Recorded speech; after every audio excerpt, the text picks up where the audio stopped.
There will be no JRM implosion today. Justin Allgaier brings it home, a popular fan win as well. 2 days in a row that somebody popular with the fans has won in the Darlington Throwback weekend. This was the 2024 Crown Royal Purple Bag Project 200. Not a tongue twister in any way. Overall, not the greatest race ever. Not awful either. Just kind of chill. It's just kind of a chill race overall. Nothing really out of the ordinary happened so much. I don't know if we'll have really all that much to go over, all things considered. But, I mean, it's just a dominant performance from that 7 team today. At first it looked like it'd be Cole Custer. They had problems on pit road, could never fully recover back to the front where they were before. There was no crazy finish. This is the first time in a long time there hasn't been one. So watching the fall, I'm betting that that'll be when there's the crazy finish, because that seems to be like there has to be one a year. But again, very popular win. Ties Dale Earnhardt Jr. getting into the top 10 of the all-time wins list in Xfinity. I don't care what the start difference is and all. We can make that kind of debate later on. Being in the top 10 in any of the NASCAR series in the wins list, in my opinion, makes you Hall of Fame worthy. I'm also of the opinion you should go in per series. But either way, a great performance by Allgaier today, and I think really a get-right race for JRM. You had the problems with Sammy Smith. We'll talk about that in a bit. But JRM with a first, fourth, and 10th place finish on the day. So still pretty good overall. Let's go over really quick, and then I will look at those super chats and continue to look at the chat. I'm seeing y'all in here now. Click that like button. Subscribe if you're new. We'll be live after the Cup race tomorrow as well. Justin Allgaier wins by 3.5 seconds over Austin Hill in a 147-lap race. That was an hour, 51 minutes, 51 seconds with 5 lead changes, 4 leaders, and 5 cautions. To put a bit of perspective on this race, last night's truck race was over 2 hours long and had the same scheduled number of laps, so a pretty quick race overall when looking at it. And of course, we're live, which means that we have to have the sirens go by. So spam the sirens in the chat as much as you can. Here it goes, right by again. Rain or shine, there will be someone needing that. And looking at the chat here too, I like Napa Racing Fan says it is the NASCAR Hall of Fame, not the Cup Series Hall of Fame. I agree with you. Yeah, again, I give props to those guys in the lower series. That's where I'm at with it. But after those first two of Allgaier and Hill, you had Cole Custer. He did recover up to the 3rd position in this race. 4th was Mayer. Eric Almirola with a very quiet 5th place run. Parker Kligerman parlayed a good tire strategy late in the race to a 6th place finish. He was running in the mid-teens most of the day. Great call by that team in doing so. Riley Herbst 7th. 8th, Jesse Love continuing a very solid rookie campaign. Sheldon Creed 9th, and Brandon Jones 10th. After that, you didn't hear much about him today because of early issues. William Byron only can bring it home in 11th. 12th is Chandler Smith, Ryan Sieg 13th. 14th, Anthony Alfredo. SVG, a top 15 at the track. Too tough to tame. Not bad whatsoever for his first start here. Jeb Burton 16th. 17th is Kyle Weatherman. Taylor Gray 18th. And Carson Kvapil comes home 19th in his first dance with the lady in black. Again, as a rookie, here comes more sirens. Good Lord. There's an ambulance, there's a fire truck, and there's a police car. Someone's in trouble, but it's not me. But Carson Kvapil ran probably, I'd say, between 12th and 16th most of the day. That 19th place finish, not indicative of how well the young driver of the 88 car did today. Brennan Poole brings home the winner of Xfinity's best throwback scheme in 20th. Josh Williams, 21st, continues a pretty lackluster campaign. Josh Balicki, 22nd. John Hunter Nemechek, without power steering, comes home 23rd. 24th is David Starr. Matt DiBenedetto, after the announcement of being full-time with Viking, I'm just going to call it Viking because it sounds better than just Vikings Motorsports or Viking Motorsports.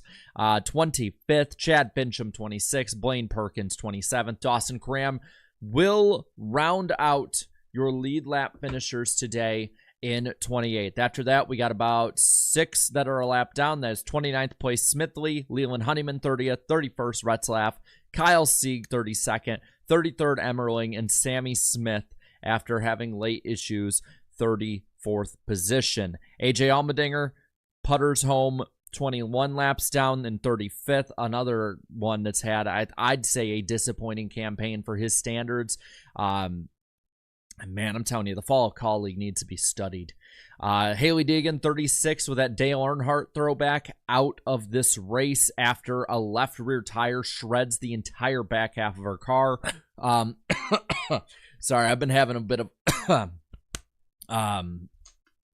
issues. Just so if I start choking on my own voice, that's why. Comes with the territory of running. Apologies, though. Jeremy Clements brings it home 53 laps down in 37th, and Ryan Ellis out of this race in that Days of Thunder throwback in the 38th position, last in this race. I will look at those super chats in a moment. Yeah, I've been dealing with a little bug today, so again, my apologies if I sound bad. I will be better by tomorrow. Finishing order up top right here. And look at, I have backed up away from the camera and mic a little bit. I'm not blowing out the mic, hopefully, as much. And you can see all of this up here. So, oh, man. I like it. There's more sirens, by the way. So spam even more sirens going past as I get another sip of water so that I can just speak for the rest of this. Hey, man, is what it is. Rain or shine, they have sirens out there. Well, you know what? Sick or healthy, I am still live after these races with you. Real quick, Maxime here for the Canadian 5. Ford is 0 for 35 in the top 3 divisions, counting the duel and clash. We'll see Lady Luck turn around for them, and when will we see that turn around for them? Cole Custer having a strong run, but the tire gun said no. That's the thing, man, is like the Fords in all 3 series have had winning speed at different points in this season, but just silly problems or just crazy problems that don't normally happen to them seem to grab defeat from the jaws of victory. By the way, I should have done this last night, but let's do it today. In the chat, I want you to spam the number of your favorite Xfinity throwback this year, whether it's that Days of Thunder scheme, whether it's the Hot Wheels throwback, the other Kyle Petty one, that 42 Midnight one, whether it's Allgaier because y'all picked him in the chat, and hey, if William Byron gets a win in that 24 tomorrow, you get a sweep. That'd be pretty big. The Earnhardt one, I'm seeing the Harry Gant one in there. A lot of them for the 44 and the 15, because give me your top ones. 44 and 15 are definitely the top ones at the moment. If you give me your top throwbacks, I will put a poll up. Maybe we should just pull a poll up for second at this point. Because 44 obviously is the winner, and I think that one, to me, it's that one and Kyle Larson's are far and away the 2 best. And I'll give this credit to Tommy Joe Martins and all of the crew over there at Alpha Prime. They are the track house of Xfinity when it comes to amazing designs. All props to them for that. So let's see. We got the 15, the 97 as the second place finishers. I'll add the 31. I've seen that one in there a little bit. Give me one more and I will put it up as a poll. We'll make an entire poll tomorrow of the weekend, and that'll definitely have the 44 in there, and it'll definitely have the 5 as well. But I want to see. I'm seeing the 9. If nobody else leaves any others, I will put the poll up. I think we have our poll contestants here. favorite, second favorite throwback. We'll have that be the poll. And so we'll put the... I saw more of the 9. I'm just going to put... You know what? We'll just leave 3. There's 3 main ones that you guys put for your second favorite throwback. And that would be the 15 of Deegan, the 31 of Retzlaff, and the 97 of SVG. So what was your second favorite Xfinity throwback? And while we put the poll up, I am going to get into the first stage of this race. Cole Custer started on the pole based on practice and qualifying being rained out. Led at the start for a while. The first big thing that happened in stage 1 was William Byron's flat tire. Sounds like they had a slow leak from the beginning of the race right off the bat. And it's a shame because I think that if Byron hadn't fallen almost 4 laps down, which is what it was. He was 3 laps down by the time the comp yellow came out.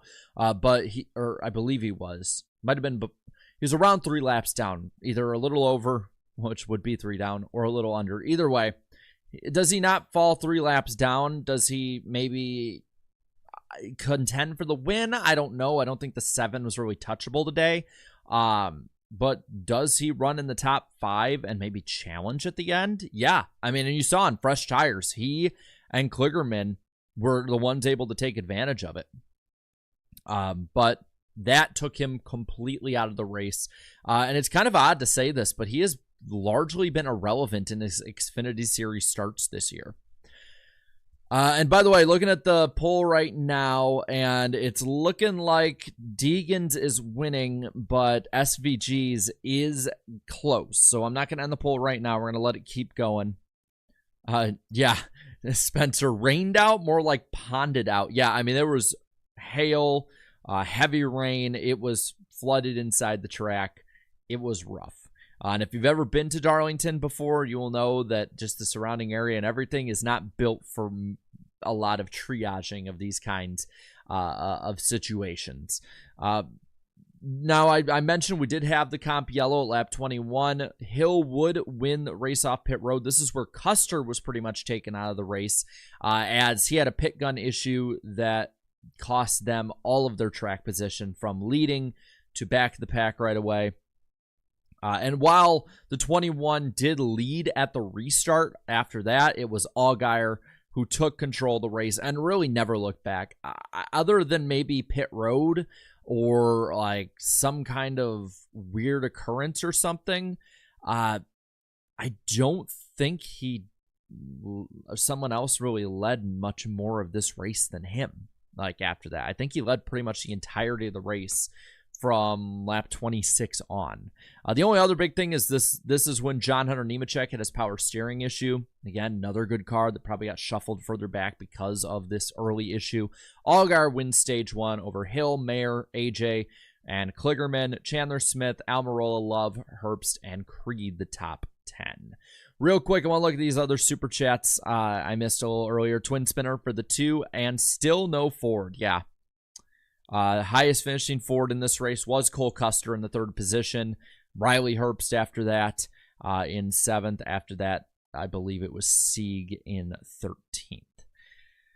So I don't know what much more to say about Ford at this point. It's just it's got to break eventually. The RFK cars are fast. They could win tomorrow. Keep an eye on the 6 and the 17 tomorrow. That way we don't overblow this too much.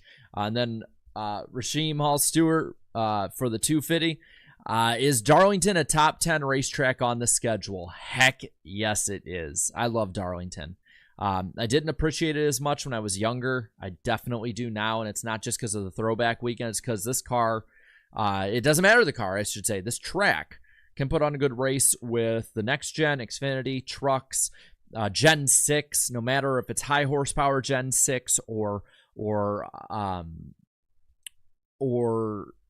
550 even, was really good. 750, still good. Darlington is just a beast in and of its own, and I love it. And I'm gonna put a poll. We're gonna end this poll. Deegan's number 15 Earnhardt Throwback is your second favorite of the weekend.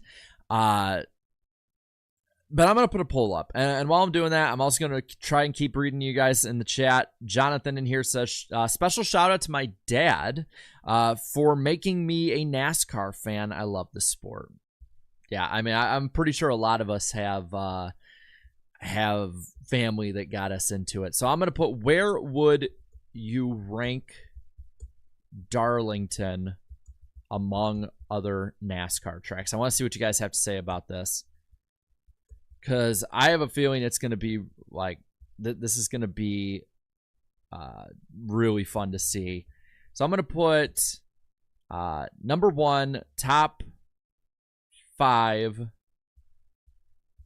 top 10, and meh.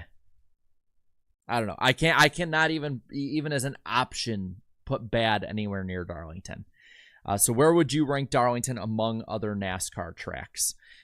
Poll is up now, and we're going to go on into Stage 2. Stage 2 was, and I've learned this year, like, it's not this way always, but it generally has been this way since stage racing started, and this year especially.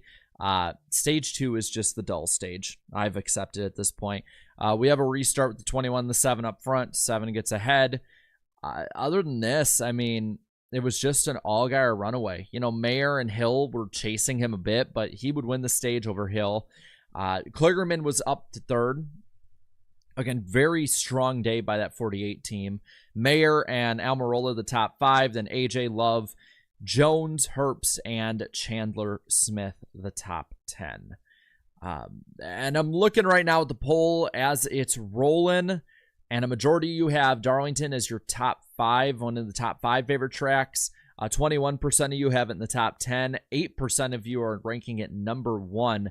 And there is 2% of you who say meh, which is very interesting. Let's get to the final stage. Allgaier would lead the way. Shocker. But we did have our first caution for incident. Hailie Deegan's left rear being flat would get William Byron back in the lead lap. Ultimately didn't matter. Byron was irrelevant in this race. And with this, AJ Allmendinger would have to pit because he would have some issues with his car shutting off. And I'm just going to say this now, and it might piss off some Allgaier fan or Allmendinger fans. But AJ Allmendinger getting mad in the car the way it was, and then like shooting the double bird, I believe it is crew chief or an official or someone, I don't know who it was one of the funniest things I've seen this year in NASCAR. I don't know why, but him just kind of throwing a full body temper tantrum, it made me laugh. Oh, Milton in the chat says Hailie Deegan called out Fox on Twitter. I need to see this. Let's go on a little trip to the Twitter machine and go to Hailie Deegan. I hope you're not just like running me down a false trail. All right, here's what we got. Hailie Deegan says, before everyone jumps to conclusions, I was on the top lane in the 07 who was a lap down, doored me off turn 4. It cut my left rear tire. I kept it out of the wall, and when my tire shredded, but without the door foam, we weren't allowed to keep going. Not my fault that they don't have a replay. Listen, the broadcast wasn't as bad in any way of last night. It was just run-of-the-mill Xfinity broadcast, but that's pretty damn funny. And I'm seeing some of you at the track did say she got hit, so I'm gonna take those who were there and the person driving the car over, Twitter rage bait. But good for her for standing for herself and calling them out on that. It's about time more drivers started calling out the bad broadcasts instead of just burying their head in the sand and saying everything's okay. Back to the race at hand, though. I don't think the broadcast today was actually that awful. Mostly, I think, because you had a very fun booth and nothing really happened that needed too many replays, so it's not like you really missed anything. I will say this. There's good racing in the middle of the pack. I saw some people posting clips of it on Twitter. And when Fox started showing that, the race got more interesting. I liked it. Now, with 39 to go, we get restarted again. 21 in the 7 up front. And it's just the same thing these last couple restarts. So 7 leads, intense racing throughout the pack, and then we get a caution. This time it's for Retzlaff, blowing an engine, it seemed like, or at least something going wrong. He continued going, so I don't think it was a blown engine. Fox never followed up. Kyle Sieg spinning behind. I mean, valid caution. Everyone would pit. 7 wins the race off pit road. Him and Mayer are the front row, but Allgaier clears, and it's just off and away he goes.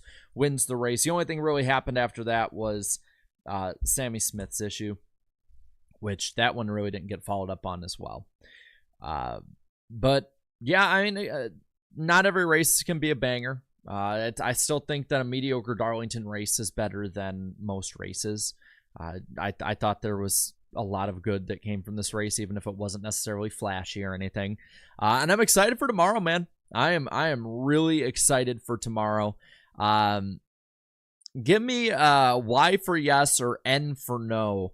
What do you think of me using Byron's scheme tomorrow as the thumbnail? Because I know a lot of people have strong opinions on this scheme, either good or bad.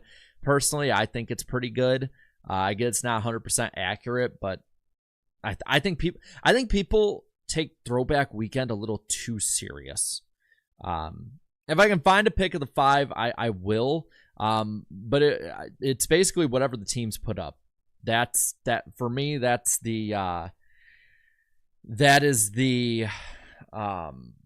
basically the limitation, because I don't want to take it from just photographers' pages. The team ones are public, and they don't really mind too much from what I've seen. So you guys are cool with 24. All right, now leave me this, because I don't want to put another poll up for it, but I want to see you guys spam it in the chat. And while you're at it, like the stream, subscribe if you're new, because we do this after every race. 24 or 5. Spam it in the chat which one you would want as the thumbnail, because I can get at least a hierarchy of what you guys want. I'm assuming you're going to put it as the 5. So I'll keep an eye out for it. But those are the 2 leading candidates. So 5 or 24, whatever I see the most of, I will keep an eye out the most for. 24, I do have a picture that Hendrick Motorsports has put out, so I can use that. They're going to have a good enough one for me to use the 5 by the time stage 2 ends, or by the middle of stage 2 for me to do it. So it's looking like 5, or la, as some are saying. So that's probably what we'll do. And listen, if there's some banger photo that one of the teams puts out that would make a great one, I'll do that. But I will keep an eye out for the 5. The 5, I'm just going to say it now, is my favorite Throwback of the weekend. By a long shot. And I even said it in my video too. Will the 3 wreck the 5 for the win? That would be an interesting turn of events. The problem is the 3 has to run up front. That's where I'm assuming the 5's going to run. And I just, unless it's like a one-off during the 550 package, granted, he used to be pretty good at Darlington. But in general, like, Austin Dillon, the only time he runs up front is when he's getting lapped. And I'm not being a dick about it. It's just true. Like, the dude has been running awful for years now. It sucks. I hate seeing the 3 car run atrocious. That car should be running up front or not running at all. That's just me. Dylan Wrexham is a lap car. Good point, Tinsley. Good point. And our night style. Oh, man. Over the Dale Jr. Throwback, yeah. I will take my bias aside. I like it. It's up there for me too. I think Hendrick knocked it out of the park this year. But the 5 looks just so damn good. But I think it's going to cover it. We'll be live tomorrow after the Cup race, Wednesday night on Eric Estep's channel. Slap Shoes will be joining us, so that'll be a lot of fun. Especially our South Carolina native and historian heading into Wilkesboro. And then Friday night, we have the Indiana 500 and Indianapolis 500 style event on the IDK Player YouTube channel. That will be co-commentating. That is going to be really fast-paced and really fun. But thank you guys so much for coming out today. I appreciate you giving me some of your time, and I will let you be, and you can have the rest of your afternoon to enjoy doing other things than watching a guy ramble about race cars on the internet. You can do that tomorrow. So until next time, have a good one. Later, y'all. If the thumbnail will turn on. Okay, I think it's working now. Is it working?